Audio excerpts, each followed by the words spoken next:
আরজি করে চিকিৎসককে ধর্ষণ ও খুনের ঘটনায় সিবিআই ধৃত সঞ্জয় পলিগ্রাফ টেস্টের জন্য সুপ্রিম কোর্টের কাছে আবেদন করেছে। সুপ্রিম কোর্ট অন্যদিকে শিয়ালদার এসিজিএম কে নির্দেশ দিয়েছে ধৃত সঞ্জয় পলিগ্রাফ টেস্টের জন্য যে আবেদন করা হয়েছে তা নিয়ে চূড়ান্ত সিদ্ধান্ত শুক্রবারের মধ্যেই দিতে হবে।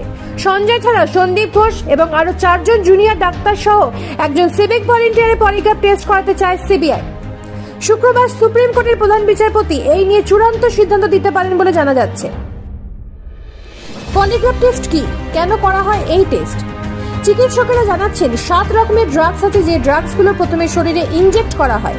এরপর ওই ড্রাগসগুলো শরীরে প্রভাব ফেলতে শুরু করলে তখন প্রশ্ন করা হয় এবং তখন প্রশ্নের উত্তর দিতে থাকে ওই ব্যক্তি। পলিগ্রাফ টেস্টের সময় যদি কোনো ব্যক্তি মিথ্যে কথা বলেন তাহলে লায়ার ডিটেক্টর টেস্টে সেটা ধরা পড়ে যাবে।